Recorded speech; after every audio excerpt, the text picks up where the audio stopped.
बिस्मिल्लाहिर्रहमानिर्रहीम। अस्सलाम वालेकुम नाज़रीन, आप यूट्यूब चैनल देख रहे हैं। मैं इमरान खान हूँ। बड़ा सवाल ये है कि अमेरिका ने पाकिस्तान के मिज़ाइल प्रोग्राम के ऊपर तहफ़्फ़ुज़ात का इजहार क्यों किया और उन्होंने पाकिस्तान के मिज़ाइल प्रोग्राम के ऊपर नज़र क्यों रखी है। पाकिस्तान में जो सियासी लोग हैं वो नॉर्मली एक दूसरे के साथ झगड़ते रहते हैं और चीज़ों के लिए एक दूसरे को ब्लेम करते रहते हैं, लेकिन इसका पाकिस्तान की अंदरूनी सियासत से कोई ताल्लुक नहीं है। हाँ, अमेरिका इन चीज़ों को बाद औक़ात इस्तेमाल करता है और बाद औक़ात कम इस्तेमाल करता है, ये एक हकीकत है। लेकिन पाकिस्तान के जो मिसाइल प्रोग्राम है इनके ऊपर अमेरिका का एतराज़ नया नहीं है, ये बहुत पुराना है। जब परवेज़ मुशर्रफ का दौर था या उससे पहले का दौर था, जब पाकिस्तान ने एटमी धमाके किए, तब भी अमेरिका को तहफ़्फ़ुज़ात थे, उसके इत्तेहादियों को तहफ़्फ़ुज़ात थे, इंडिया को थे, इसराइल को थे, यूरोपीय यूनियन और मगरबी ममालिक को थे। और उसके बाद जब पाकिस्तान ने अपना मिसाइल प्रोग्राम शुरू किया, जिसमें डॉक्टर समर मुबारकबंद और दीगर कुछ और सीनियर जो हैं वो साइंटिस्ट थे जिन्होंने बड़ा अहम रोल प्ले किया था, तो उस पर अमेरिका को बड़े तहफ़्फ़ुज़ात हो गए थे पाकिस्तान के ऊपर। ये भी एलिगेशन लगाया गया कि पाकिस्तान ने टेक्नोलॉजी कहीं और दी है, बाद बाद ये एलिगेशन लगाया गया पाकिस्तान ने टेक्नोलॉजी कहीं और से ली है। डॉक्टर अब्दुल कदीर खान साहब के साथ बहुत बुरी सूरत हाल गुजरी, परवेज़ मुशर्रफ साहब खुद उसके ऊपर अफसोस का इजहार कर चुके हैं। डॉक्टर साहब खुद बड़ी तकलीफ में थे, उन्होंने अपने दिल का हाल बताया भी था। तो ये एक पुरानी चीज़ है और ये अभी दोबारा से एक्टिवेट हो रही है। इसके एक्टिवेट होने के पीछे कुछ रीजंस हैं, वो मैं आपको बताता हूं, लेकिन जो इसमें लेटेस्ट खबर है वो रिचर्ड ग्रेनल के हवाले से है। उन्होंने कहा कि जो नामजद वज़ीर ख़ारजा हैं, ये मार्को रूबियो इनका नाम है, उन्होंने कहा पाकिस्तान के मिसाइल प्रोग्राम पर बात करने की उन्होंने तैयारी की हुई है। उन्होंने मजीद कहा कि एटमी सलाहियत के हामिल मुल्कों से डील मुख्तलिफ अंदाज से की जाती है। डोनाल्ड ट्रंप के पहले दौरे इक़्तिदार में उस वक्त की पाकिस्तानी हुकूमत से हमारे बेहतरीन ताल्लुकात थे। बहरहाल फिर आगे उनकी पॉलिटिकल बात है जो इमरान खान साहब को वो रिहा करवाना चाहते हैं।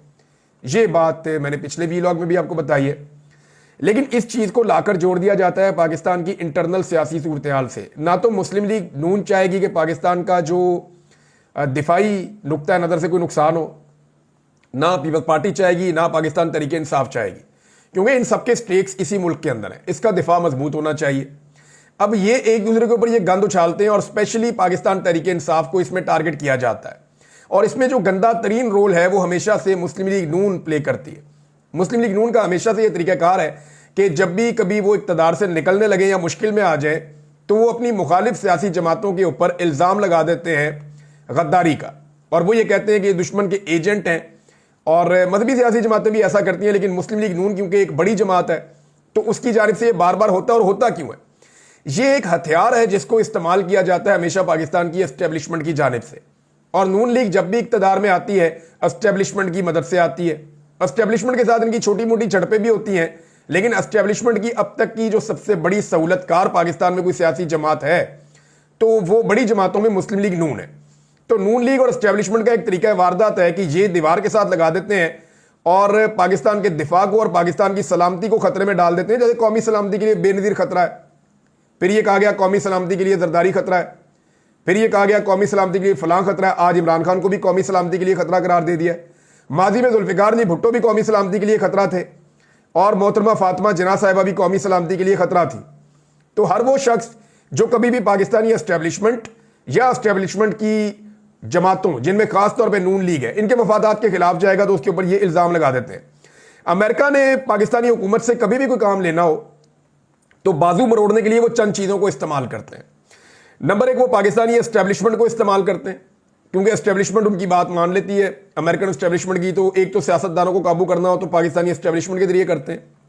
दूसरा, यूरोपीय यूनियन और बरतानिया के जरिए से करते हैं। वहाँ पर इनकी जायदादें, वहाँ इनके बच्चे हैं, वहाँ इनका आना जाना है, तो वहाँ पर थोड़ा सा बाजू मरोड़ते हैं तो वहाँ पर भी ये ठीक हो जाते हैं। तीसरा, कुछ पार्टियों के लिए यानी खासतौर पर नून लीग या मजहबी पार्टियों के लिए अमेरिका इस्तेमाल करता है अरब ममालिक को, और वहाँ से आने वाले हुक्म को ये लोग नहीं टालते। और चौथा, IMF वगैरह को फाइनली इस्तेमाल किया जाता है कि इनकी मईशत के ऊपर ज़रब लगाओ, ये बंदे बन जाएंगे। और अगर पाकिस्तान की एस्टेब्लिशमेंट को अमेरिका ने दबाव में लेना हो तो वो क्या करते हैं? उसमें उनके पास दो सिंपल रास्ते होते हैं जिनको वो इस्तेमाल करते हैं। नंबर एक, तो वो नॉर्मली एस्टेब्लिशमेंट को डायरेक्ट कहते हैं, बात मान ली जाती है। जैसे मुशर्रफ साहब ने, ज़ियाउल हक ने, सब ने बात मानी, आज भी बात मानते हैं। जैसे बाजवा साहब ने बात मान ली फौरी तौर पर, और बाजवा साहब तो चाहते ही ये थे कि इमरान खान का रिजीम चेंज किया जाए, उन्होंने तो ग्राउंड बनाया था, तो बात तो उन्होंने माननी थी। अब एस्टेब्लिशमेंट को दबाव में लेना हो तो वो दो चीज़ें करते हैं। नंबर एक, पाकिस्तान की मईशत को ज़रब लगाते हैं। नंबर दो, पाकिस्तान के दिफाई नुक्ता नज़र से पाकिस्तान को ज़रब लगाने की कोशिश करते हैं। जिसमें पाकिस्तान का एटमी और पाकिस्तान का एक प्रोग्राम है मिसाइल का। इन दो चीजों को वो टारगेट करते हैं अगर पाकिस्तानी एस्टेब्लिशमेंट को उन्होंने टैकल करना हो। आजकल अमेरिका यही कर रहा है और करने का मकसद क्या है? एक तो देखें, अमेरिका ये नहीं चाहता कि पाकिस्तान इसराइल तक हिट कर सके या पाकिस्तान की जो पहुंच है वो इस खित्ते में ज्यादा दूर तक जाए मिसाइल्स को लेकर। स्पेशली इंडिया क्योंकि एक बहुत बड़ा मुल्क है, अगर आप इसकी चौड़ाई देखें तो बहुत दूर तक है। अगर पाकिस्तान के मिसाइल की रेंज कम हो जाती है तो इंडिया अपनी कैपेसिटी को जो हिट करने की और जो हमला करने की कैपेसिटी है या सलाहियत है उसको दूर ले जाएगा और पाकिस्तान से अपने आप को महफूज करेगा और पाकिस्तान ज्यादा दबकर इंडिया से रहेगा, खुलकर कभी मौकिफ ले नहीं पाएगा। अभी हमने देखा पीसीबी के मामलात में, क्रिकेट के मामलात में तकरीबन सरेंडर था पाकिस्तान की जानिब से। जो इंडियन ने चाहा वही हुआ। हालांकि इंडियन टीम, मैं गारंटी के साथ कहता हूं, अगर यहां पाकिस्तान में खेलने के लिए आए तो पाकिस्तानी जिस तरीके से उनको वेलकम करेंगे और पाकिस्तान में जितने विराट कोहली के फैंस हैं, रोहित शर्मा के फैंस हैं, अगर वो आए खेलने के लिए, और पाकिस्तानी जो है वो बड़ा प्यार करने वाले लोग हैं। हम कोई जंग में, लड़ाई में यकीन नहीं रखते, हम तो पुरअमन लोग हैं और हम क्रिकेट के रियल फैंस हैं। यहां पे आप ये देखेंगे लोग अपनी ग्रीन शर्ट पहनेंगे और उसके ऊपर विराट कोहली लिखेंगे, उसको लोग सपोर्ट करेंगे, उसका बैनर पोस्टर पाकिस्तानी उठाकर खड़े होंगे कि हम आपकी एक अच्छी इनिंग देखना चाहते हैं। क्रिकेट लवर्स हैं, हार जीत गेम का हिस्सा है, हमारा दिल पाकिस्तान के साथ धड़कता है, हम चाहते हैं पाकिस्तान जीते, लेकिन हम ये भी चाहते हैं कि विराट कोहली का अच्छा खेल देखकर हम महजूज भी हों। अब इस वक्त जो है ना वो जो बाइडन की इंतजामिया, याद रखिएगा कि अभी जो मिसाइल प्रोग्राम के खिलाफ बातें हो रही हैं या पाबंदियां लग रही हैं, ये कोई डोनाल्ड ट्रंप नहीं लगा रहा। अगर डोनाल्ड ट्रंप करेगा तो ये इमरान खान के खाते में डाला जाएगा, तब भी ये गलत होगा। ये नून लीग के खाते में भी नहीं डाला जा सकता। ये जो हो रहा है ना इस वक्त, ये जो बाइडन इंतजामिया कर रही है, अच्छा वो क्यों कर रही है उसकी रीजन आप समझिए। जो बाइडन इंतजामिया ने इलेक्शन हारने के बाद अपना एनालिसिस शुरू करवाया।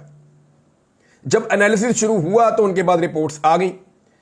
उनके हारने के जो बड़े फैक्टर्स हैं उनमें एक फैक्टर यह है कि जो मुसलमानों का वोट है वो डेमोक्रेट्स को पड़ता था हमेशा से। मुसलमानों के वोटर्स की अक्सरियत डेमोक्रेट्स को वोट डालते थे, ट्रंप की पार्टी रिपब्लिकन्स को वोट नहीं डालते थे। लेकिन हैरत अंगेज तौर पर, हैरानकुन तौर पर बहुत बड़ी तादाद में मुसलमानों का वोट शिफ्ट हो गया और इसकी वजह से कई रियासतों में वो मतलूबा नताइज नहीं मिले डेमोक्रेट्स को जो उनको मिलने चाहिए थे। अब जब उन्होंने वजूहात का तायुन किया कि मुसलमानों का जो वोट है या वोटर है वो हमारे हाथ से क्यों निकला, तो इसकी जो बड़ी वजूहात है उनमें दो वजूहात थी। नंबर एक, जो सबसे बड़ी वजह है जिसका कोई और मुकाबला ही नहीं कर सकती वजह, वो फलस्तीन का मामला है, गजा का मामला है। गजा में जंगबंदी के हवाले से जो बाइडन कुछ कर नहीं पाया। जो बाइडन की इंतजामिया मुकम्मल तौर पर नाकाम रही, बल्कि उन्होंने सहूलतकारी की वहां जो खून बहा। डोनाल्ड ट्रंप ने यह वादा किया मुख्तलिफ जगहों पर कि मैं इक़्तिदार में आते ही गजा में जंग बंद करवा दूंगा।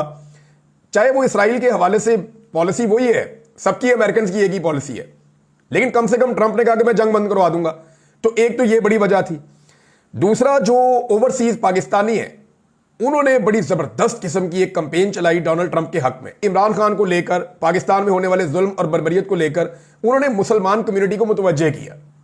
ज्यादातर वहां पे मसाजिद हैं, उनमें मुसलमान जाते हैं नमाज पढ़ने के लिए, ओवरसीज पाकिस्तानी बहुत जाते हैं, कम्युनिटियों का हिस्सा है। तो उन्होंने तमाम मुसलमानों से रब्ता किया और उन्होंने कहा कि ट्रंप को वोट डालकर देखते हैं। एक तो पाकिस्तान के अंदर जो जुल्म और बर्बरियत हो रही है, वाहिद आदमी है इमरान खान जिसने इस्लामोफोबिया के खिलाफ बात की थी, वाहिद आदमी है इमरान खान जिसने नामूस रसालत के लिए बात की थी। ये बहुत ताकतवर आदमी है और आलमी सतह का एक लीडर है, इसको बाहर निकालना जरूरी है। दूसरा, गजा के अंदर जंग रोकना बहुत जरूरी है। तो इन चीजों को लेकर जो पाकिस्तानी मुसलमान है इन्होंने जबरदस्त लॉबिंग की मुसलमानों के बीच में और वोटर्स को शिफ्ट करवाया।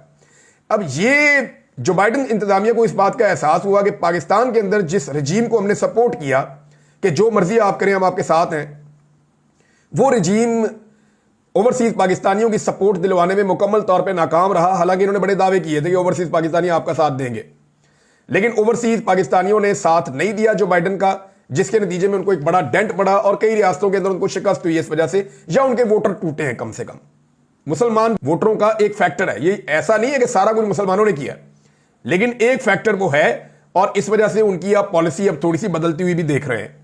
अब इसमें एक चीज आप और अपने ज़हन में रख लें कि इमरान खान के साथ जो भी हुआ ना, इसमें जो बाइडन इंतजामिया की सहूलतकारी शामिल है पाकिस्तान में जो भी हुआ।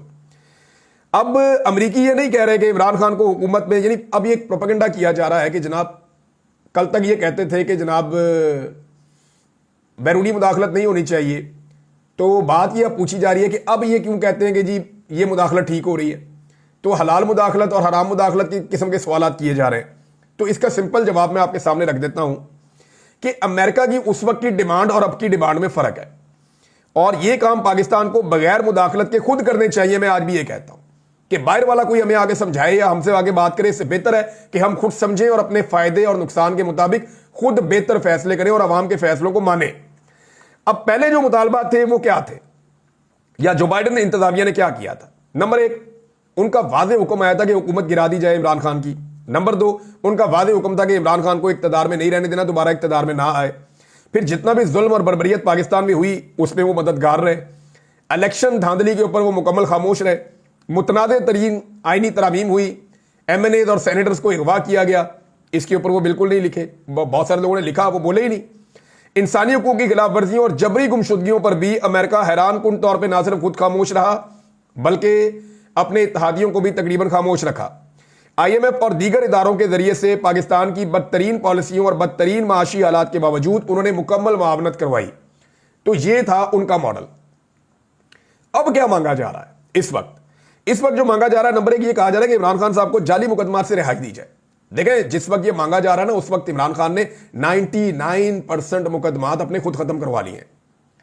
यानी इमरान खान साहब के 180 से ज्यादा मुकदमात हैं, लगभग डबल सेंचुरी होने वाली है उनकी। इन मुकदमात में से इमरान खान साहब के ऊपर 2-3 ही एक्टिव हैं। तो अंदाजा कर ले आप कि उनके जीतने की परसेंटेज या उनकी अपने आप को बाहर निकालने की जो इमरान खान साहब की फतह की परसेंटेज है वो 99% है। तो इमरान खान साहब तो ऑलरेडी चीजें कर चुके हैं। दूसरा यह है कि अमेरिका अब यह कहता है कि मैंडेट का एहतराम करें। वो ये नहीं कहता इसकी हुकूमत हटाओ, इसकी हुकूमत बनाओ, कहते नहीं, ये पब्लिक को फैसला करने दें, मैंडेट का एहतराम करें और इंसानी हुकूक की खिलाफ वर्जियां बंद की जाएं। अब ये एक रियल फैक्ट है, हर पाकिस्तानी ये जानता है कि पाकिस्तान में बदतरीन खिलाफ वर्जियां हुई हैं इंसानी हुकूक की, और इसमें किसी किस्म की दो राय नहीं है। अब हुआ यह है कि बजाय इन चीजों के सीखने के, पाकिस्तान की एस्टेब्लिशमेंट ने अपना मजहबी चैप्टर लॉन्च कर दिया है। मजहबी चैप्टर जो लॉन्च हुआ है उसके अंदर पहला जो स्टेटमेंट आया वो ताहिर अशरफी साहब की जानिब से आना था। वही स्टेटमेंट आया ताहिर अशरफी साहब की जानिब से, और उन्होंने कहा जी कि अमेरिका को क्यों नजर नहीं आता ग्वांटानामो बे, और आफिया सिद्दीकी जो बेगुनाह है वो क्यों नजर नहीं आती। तो मेरा सवाल यह है ताहिर अशरफी साहब से कि उन्होंने अपनी जिंदगी में आफिया सिद्दीकी और ग्वांटानामो बे के मामलात के ऊपर कितने एहतजाज किए, कितना जोर लगाया, और ये उनका कॉन्स्टिट्यूशनल राइट है। ताहिर अशरफी साहब का ये हक है कि वो रोजाना ग्वांटानामो पे बात करें, जैसे अमेरिकन का हक है कि वो बात कर सकते हैं इंसानी हुकूक की खिलाफ वर्जियों पे, जैसे मेरा हक है कि मैं फलस्तीन पे बात कर सकता हूं, मैं यूक्रेन और रूस के मामले पे बात कर सकता हूं, पूरी दुनिया में जहां पे मैं अपना पॉइंट ऑफ व्यू दे सकता हूं। इसी तरह ताहिर अशरफी साहब का ये हक था कि वो हमेशा बात करते, जब भी जाते सऊदी हुक्मरानों को मिलने के लिए, तो क्या उन्होंने कितनी मरतबा सऊदी हुक्मरानों को कहा कि आप अमेरिका से कह के डॉक्टर आफिया को छुड़वा दें, या उन्होंने कितनी मरतबा कहा कि आप मजम्मत करें ग्वांटानामो बे की, या कितनी मरतबा उन्होंने खुद आवाज उठाई। तो खुद अगर आप इंसानी हुकूक के लिए आवाज नहीं उठा रहे तो दूसरों को आप आवाज उठाने से मना नहीं कर सकते, क्योंकि यह मामला जो है वो सिंपली है मिलिट्री कोर्ट्स के हवाले से। मैं मिलिट्री कोर्ट्स पे आता हूं, लेकिन पहले एक खबर और है। ख्वाजा आसिफ साहब ने एक स्टेटमेंट दिया इमरान खान साहब को लेकर, और उनका स्टेटमेंट इमरान खान साहब को लेकर यह है, जैसे वो हमेशा कहते हैं जी इमरान खान यहूदियों का एजेंट है। अब जरा आप स्टेटमेंट देख लें। इमरान खान एक इसराइली असासा है जिसके जरिए वो वाहिद मुसलमान एटमी कुव्वत को खुदा ना खास्ता सरनगू करना चाहते हैं।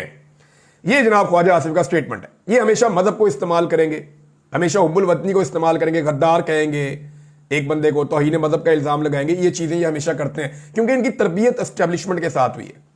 वो एक अभी इंटरव्यू में देख रहा था एक साबिक ब्यूरोक्रेट का, वो ये बता रहे थे कि एक ऑफिसर ने अपनी जेब से 2 कार्ड निकाले और निकाल कर कहा कि इंडियन कार्ड है, ये डाल देते हैं इस आदमी के ऊपर और इस पर केस बना देते हैं। यानी बड़े आराम से, मुझे एक DIG है उन्होंने बताया, उन्होंने कहा मुझे बहुत धमकाया गया, ये कहा गया आप पे ये डाल देंगे, ये डाल देंगे, आपको नौकरी से निकाल देंगे, हमारी बात माने। मैं नहीं मानता था, तो फाइनली कहा कि हम आपके ऊपर तौहीन रसालत डाल देंगे। ये पाकिस्तान की एस्टेब्लिशमेंट ने उनके साथ किया। उन्होंने मुझे खुल के ये बात बताई, कभी वो किताब लिखेंगे तो उसमें सामने भी आ जाएगा। चंद चीजें मैं आपके सामने रखना चाहता हूं जिसे ख्वाजा आसिफ इसराइल का असासा कह रहे हैं उसके बारे में। नंबर एक, इमरान खान साहब के ऊपर उनके दौरे इक़्तिदार में इसराइल को तस्लीम करने के लिए शदीद तरीन दबाव था और इसके बहुत सारे गवाह मौजूद हैं, वो खुद भी कह चुके हैं। लेकिन इमरान खान साहब ने किसी सूरत भी इसराइल को तस्लीम करने से इनकार कर दिया, बल्कि उन्होंने ये कहा कि मैं अपने अल्लाह को क्या जवाब दूंगा। नंबर 2, जनरल बाजुआ जिन्होंने ख्वाजा आसिफ साहब को MNA बनवाया था, जनरल बाजवा सहाफियों के साथ खुद ये कहते रहे हैं, एक मीटिंग में मैं भी मौजूद था, वो ये चाहते थे कि इसराइल को तस्लीम करने की तरफ मामला आगे बढ़े और पाकिस्तान के मीडिया में इसको डिस्कस किया जाए। और वो ये कहते रहे हैं निजी महफिलों के अंदर कि पाकिस्तान को क्या मुसीबत है। नंबर 3, इमरान खान साहब के जो मुखालिफ सहाफी हैं या जो प्रो एस्टैब्लिशमेंट और प्रो मरियम नवाज हैं या नवाज शरीफ के करीबी जो सहाफी हैं, उनका वफद इसराइल में जाता है मुलाकातों के लिए, और किसी का क्यों नहीं जाता। नंबर 4, इसराइल के खिलाफ कोई वादे मौक़िफ़ इस हुकूमत का अभी तक नहीं आया। नंबर 5, जो लोग भी फलस्तीन के हक में एहतजाज करने के लिए निकले या जिन्होंने फलस्तीन का परचम उठाया, उनके ऊपर मौजूदा पाकिस्तानी रिजीम ने ना सिर्फ टॉर्चर किया बल्कि उनसे झंडे भी छीने, उन्हें गिरफ्तार भी किया गया। साबिक सेनेटर मुश्ताक अहमद साहब वो इसकी वाज़ेह और जिंदा मिसाल हैं। जितना जुल्म और बर्बरियत उन्होंने और उनकी फैमिली ने देखा, उनके बच्चे और बेगम तक को अगवा किया गया, बार बार गिरफ्तार किया गया, सिर्फ इसलिए कि वो फलस्तीनियों के हक में आवाज उठा रहे थे। इमरान खान साहब की अक़वाम मुत्तहिदा की तकरीर आप निकाल कर देख लें, पाकिस्तान की तारीख में कभी किसी ने इस्लामोफोबिया के हवाले से, नामूसे रसालत सल्लल्लाहु अलैहि वसल्लम के हवाले से और फलस्तीनियों के हक में ऐसी शानदार तकरीर नहीं की। इमरान खान ने जोरदार आवाज उठाते हुए उसको एक बड़ी जेल करार दिया था और एग्जाम्पल देकर दुनिया को कायल करने की कोशिश की थी कि आपको फलस्तीनियों को इंसाफ देना पड़ेगा। अभी एक और चीज आप गौर करें कि मौजूदा हुकूमत के दौर में ही क्यों इसराइल ने एक बड़ा हमला किया गजा के ऊपर। तारीख का बदतरीन हमला होता है और मौजूदा दौरे हुकूमत में होता है, और ये उसके ऊपर अभी तक कुछ भी करने में नाकाम है। इस हमले को 1 साल से ज्यादा अरसा गुजर चुका है और बदतरीन फलस्तीनियों की नस्लकुशी हुई है। तो ख्वाजा आसिफ साहब को देखना पड़ेगा, वो वजीर दिफा है, उन्होंने फलस्तीनियों के दिफा के लिए क्या किया और इमरान खान साहब ने अपने दौर में क्या कुछ किया था, ये सबके सामने, और उनके ऊपर कितना दबाव था इसराइल को तस्लीम करने के लिए, ये चीज अब सारी दुनिया जानती है। और वो सहाफी गवाहियां देते हैं जो ख्वाजा आसिफ या उनकी जमात के बहुत करीब रहे। मिलिट्री कोर्ट के हवाले से इमरान खान साहब के कुछ साबिक बयानात पे तनकीद की जा रही है, बिल्कुल ठीक बात है, बिल्कुल ठीक बात है। माजी में इमरान खान साहब ने इसको सपोर्ट किया था कि मिलिट्री कोर्ट से सजाएं हो सकती हैं, लेकिन ये किया था दहशतगर्दों के हवाले से। अब मैं एक चीज समझ गया हूं कि जो चीज हम ये समझते हैं ना कि मजबूरी है और इन हालात में ये काम हो जाना चाहिए, चाहे ये काम कानून और आइन की नजर में गलत है, लेकिन हमारे हालात की मजबूरी है, तो कल को सही काम को करने के लिए जो गलत तरीकेकार इस्तेमाल किया जाता है वही मुड़ के हमारे ऊपर भी आ जाता है। यानी हमें ऐसा लगता था कि जो आदमी बम धमाके करे उसको जबरी तौर पे लापता कर दिया जाए, लेकिन फिर हमने देखा कि हर उस बंदे को जबरी तौर पे लापता कर दिया गया जिसने कभी दहशतगर्दी का एक गमला भी नहीं तोड़ा हुआ, एक शीशा भी नहीं तोड़ा हुआ। हमने देखा वही चीज मुड़ के हमारे ऊपर आ गई। लिहाजा जबरी लापता करने की सख्त मुखालफत हमेशा करनी चाहिए थी, आज भी करनी चाहिए। किसी को नहीं करना चाहिए, चाहे वो मुजरिम है चाहे वो नहीं है, आप कानून के मुताबिक चलें। इसी तरह मिलिट्री कोर्ट्स की जस्टिफिकेशन दी गई कि दहशतगर्द हैं, अदालतों से छूट जाते हैं, जजों पे दबाव होता है, तो भाई आप अपने सिस्टम को ठीक करें। यह नहीं हो सकता कि मिलिट्री कोर्ट के अंदर आप सिविलियंस को लेकर चले जाएं, चाहे वो कोई भी, आप नहीं ले जा सकते। अब इसकी मुखालफत करनी होगी। ऐसा नहीं है कि इमरान खान साहब आसमान से उतरे, इंसान सीखता है, वक्त के साथ साथ सीखता है। इमरान खान साहब ने अपनी जिंदगी में अपनी कई गलतियों की निशानदेही करके खुद कहा कि मैं वहां गलत था, मुझे वो ठीक करना चाहिए था। यह एक लीडर की निशानी है कि उसने गुजरे हुए वक्त से और अपनी गलतियों से सीखा और वो आगे बढ़ गया। जो लोग अपनी गलतियों पे अड़ जाते हैं वो कभी भी ठीक नहीं होते। मैंने क्यों जाके बलोचों से माफी मांगी, मैं क्यों अपनी कुछ चीजों के ऊपर ये कह चुका हूं कि मादी में मैंने ये चीजें गलत की, वो इसीलिए कहा कि मैंने वक्त से सीखा और मैंने ये सीखा कि पाकिस्तान ऐसे नहीं चल सकता, ये जुल्म और ज्यादती और इसका सिलसिला अब हमेशा के लिए बंद होना चाहिए। अच्छा, इसमें जनाब अब सजा पाने वाले दाऊद खान के वालिद ने GHQ और वजारत दिफा को ये लेटर लिखा है, जिनको फौजी अदालत से सजा दी गई है कि जनाब आप हमें कॉपी दें फैसले की। अब फैसले की कॉपी आएगी तो आपको बड़ा मजा आएगा नाज़रीन, क्योंकि जो फैसले लिखे गए हैं ना उनके बारे में जो अब तक इतला आ रही है वो बड़े इंटरेस्टिंग है, और जब आप उनके फैक्ट्स पढ़ेंगे तो पाकिस्तान में एक नया मीम्स का सिलसिला शुरू हो जाएगा। आने वाले दिनों में ये फैसले आपके सामने आ जाएंगे। की सूरत हाल पर नाज़रीन मैंने बात कर दी है, लेकिन एक चीज बताऊं, रावलपिंडी स्टेडियम में अता तारड़ साहब गए, अब उनको वजीर आजम और मरियम नवाज जैसा प्रोटोकॉल तो नहीं दिया जा सकता कि सारे स्टेडियम के अंदर अपने बंदे ले जाके बैठाएं। वहां लोगों ने कैदी नंबर 804 के नारे लगा दिए और पूरे स्टेडियम में इमरान खान के नारे लग रहे थे, और एक जो लोगों का फेवरेट नारा है कि मरियम के पापा चोर है, वो नारा भी लग रहा था। तो बड़ी शर्मिंदगी हुई इनको, यहां पे जहां जाएंगे पाकिस्तान में नारे लगेंगे चोर चोर के। ये बच नहीं सकते, कभी भी ये बच नहीं सकते। इन्होंने मैंडेट चोरी किया हुआ है, ये पब्लिक के बीच में जा ही नहीं सकते, ये लोगों को फेस ही नहीं कर सकते, और ये एक रियलिटी है, इससे अब ये नहीं भाग सकेंगे। इन्हें अवाम में वापस जाने के लिए जमहूरी तरीकाकार इख्तियार करना पड़ेगा और उसमें इनको टाइम लगेगा। नाज़रीन, पारा चनार की सूरत हाल पे हम बाद में जरूर डिटेल में बात करेंगे, लेकिन मैं आपको यह बताऊं कि हुकूमत की सूबाई और वफाकी हुकूमत दोनों की इस वक्त अव्वलीन तरजीह होनी चाहिए। वहां जो रास्ते बंद हैं, अद्वियात का मसला है, बच्चों का मसला है, पाकिस्तान का मीडिया उनका गुनाहगार है और इसके ऊपर हमसे पूछ होनी है बाद में कि इसके ऊपर आपने बात क्यों नहीं की। क्योंकि देखें वहाँ पे 100 के करीब बच्चों के बारे में बताया जाता है, लेकिन जो एस्टेब्लिशमेंट के माउथ पीस हैं खैबर पख्तूनख्वा हुकूमत में, बैरिस्टर साहब, वो इसको डिनाई करते हैं। फिर भी सूरत हाल बहुत कशीदा है, सूरत हाल बहुत गंभीर है, इसके ऊपर रियासत को फौरी तौर पर तवज्जो देनी चाहिए। अब तक के लिए इतने, अपना ख्याल रखिएगा, अपने इस चैनल का भी। अल्लाह हाफिज़।